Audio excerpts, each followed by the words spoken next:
In this interview, the president makes it clear, the changes we see today are not random. They are calculated decisions shaped by mission objectives, timelines, and a deep sense of duty to the nation. Even if not every choice is perfect, every step is deliberate, with the ultimate goal of reclaiming dignity, patriotism, and justice for the people. He reminds us that leadership is not just about optimism, it's about resilience. 4 months into the struggle, Traore affirms that neither his energy nor his commitment has wavered. If anything, the growing support from the youth and across the nation fuels their determination even more. The awakening of the people is not just political, it is cultural, moral, and historical. Traore calls on every citizen to understand some practices of the past will never return to Burkina Faso. The mobilization we see in the streets, in the hearts of the youth, is a powerful sign that the country is moving forward with courage and conviction. When asked about justice, Traore's vision is even clearer. Burkina Faso must craft a justice system rooted in its own realities, its own traditions, not borrowed models from elsewhere. Justice here must serve the people, not oppress them. This is not just governance, it is a revolution of the mind and soul. Listen closely to what follows, and you'll understand why the fight for Burkina Faso is about much more than politics. It's about the very future of a nation. So these are things we discover as we go along. So pro or not pro, that's all relative. And justice is doing its job. I think what you're referring to is that they made arrests, and I believe there's a trial coming up. The judiciary is independent, so independent that we do not interfere in what they do. So these are speculations that people might have, but it's also good that I hope the treatment is the same for pro-MPSR, and then what? Is it against the MPSR? Anti-pro, anti-pro, anti-pro. I hope they'll apply the same treatment to those who spend their time insulting or defaming the MPSR. I'm waiting for that. They should prosecute them too. They must. Mr. President, independence may be valid for civil justice, for common law, but for example, in the military tribunal where judges and prosecutors act on orders, in the case, for example, of Emmanuel Zongrana, your fellow soldier, isn't it you who's pulling the strings? All right. As you said, my fellow soldier. Well, I think Colonel Zongrana was in prison for reasons I am not fully aware of.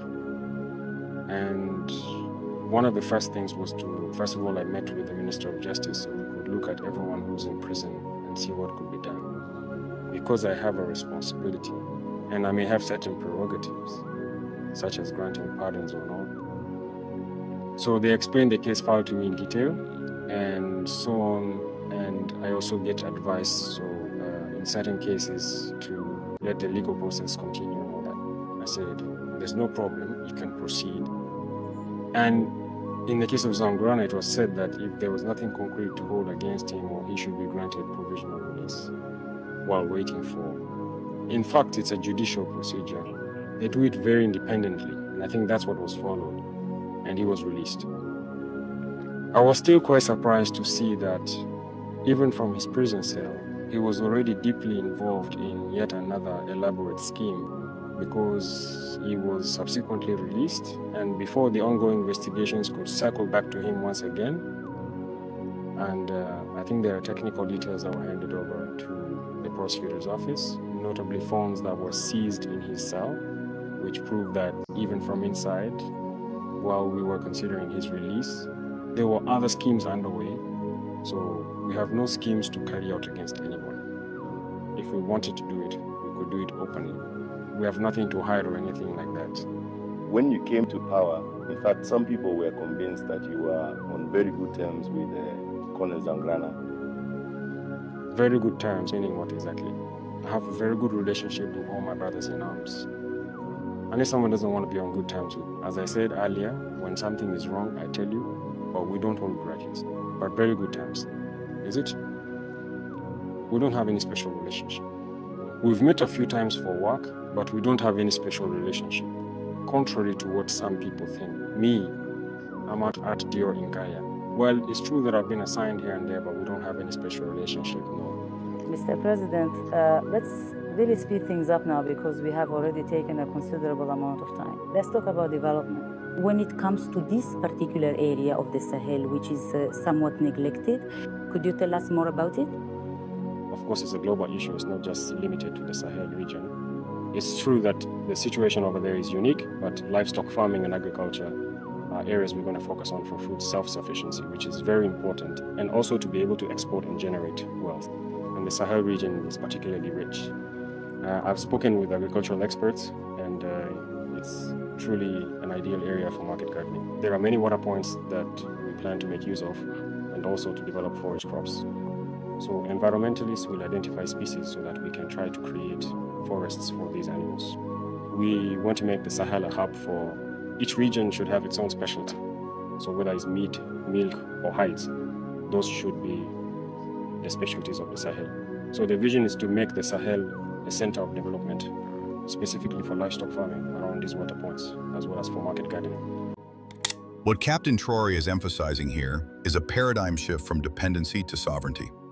The strategy is not just about reviving the Sahel, but transforming it into a self-sustaining economic hub centered on agriculture, livestock, and local entrepreneurship. This aligns with broader Pan-Africanist ideals, building wealth from within rather than waiting for foreign aid or investments that often come with strings attached. The plan to create specialized zones like livestock in the Sahel is a pragmatic approach to regional development that plays to the environmental strengths of each area. But the real test will be in execution and maintaining security, without which even the most brilliant strategies can fail. Still, if managed well, this could redefine how African countries leverage natural and human resources to escape the resource curse. Still in the spirit of endogenous development, instead of relying on external resources, you want to look within the villages and municipalities. As I mentioned earlier, the current context makes it unlikely that we will get resources from outside. That's why we are relying on our own resources. And I think that in the coming days, there will be an agency that we plan to set up to promote the community economy. So we will try to finance our projects and businesses ourselves through the population, community entrepreneurship, using a cooperative system. So everyone will have to chip in. Of course. And this should allow each village, each municipality, each province to create something that belongs to the people who will take care of it. The current reality is that there are industrial mining companies shutting down because of insecurity, even though these mining companies are sources of wealth and help fund our national budget. How are you going to solve that problem? By working to manage the economic situation. Of course, that's also part of it. You can't wage war without the economy. Gold is Burkina Faso's main export product, and production is declining because of insecurity. So first, we're working to keep the companies that are already operating on track, so production doesn't drop further and others don't shut down. We're going to reopen those that had closed for security reasons. We are quite hopeful that we will reopen and secure them, relaunch the sector, but also modernize IT. In fact, I would say revolutionize the sector, because what's happening right now is clearly not to Burkina's advantage. So there are several reforms to be made in the sector. Do you want to nationalize industrial mines run by foreign-run partners? No, not necessarily nationalize what is already held, but we need to look into it because the current system does not work in our favor. Currently, the state holds a 10% stake in all industrial mining companies. 10% of the shares belong to the Burkinabe state. When you say 10%, you actually control the gold that is being extracted. Since from the prospecting stage, the core sampling, there's no laboratory here to tell you how many grams of gold there are in a ton of ore. That is all done abroad. So they come and tell you that in your gold, there is 10% gold content. We don't really know what these various changes are meant to address. Are these casting mistakes? There are no casting mistakes. You know, there are 22 million Burkinabes. There are many people who could fill these positions. So if choices were made, it doesn't necessarily mean they were the most perfect ones. But each minister has a mission, objectives, and we also have a code of conduct. So depending on these factors, we might decide to move you elsewhere. Everyone has their mission, everyone has specific objectives to achieve within set deadlines. With a lot of optimism and determination. 4 months during which you have been put to the test? Has that optimism and determination not faded? Are you still in the same dynamic and with the same enthusiasm? More than just in the same dynamic. We are fully committed. You can be assured of that. With the current surge of patriotism felt among the youth, it only motivates us even more. At one point, we thought we had a youth we didn't understand, who wasn't very patriotic. But with what we're seeing now, it encourages us. As I was saying earlier, we need courage. That's what encourages us. Precisely. What do you think of all these mobilizations happening everywhere? We are pleasantly surprised, I can say. Truly pleasantly surprised. We understood that the youth have understood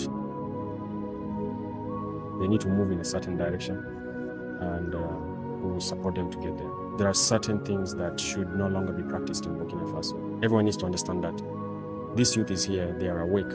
Never again will we be able to go back to certain practices in Burkina Faso. So this motivates us to relaunch the struggle, to have even more courage to move forward. Mr. President, regarding political and institutional reforms, the people of Burkina Faso are expecting you everywhere, including political actors, but also other institutions such as the Judiciary. What kind of justice do you want for Burkina Faso? Thank you. There are several reforms underway, and I think this will actually be the subject of a dedicated consultation framework. In many areas, we need to be able to implement reforms and truly leave behind good practices for those who will take over after us. Speaking of justice, I was saying this to the CSM, the Superior Council of the Judiciary, and also to the Bar Association, whom I met recently. I want them to be able to create a new kind of justice in Burkina, not one learned elsewhere. A justice system based on our realities and our traditions, so to speak. Because I believe that here, we don't really have prisons as such. It's only the truly deranged people that we often see chained up and left somewhere.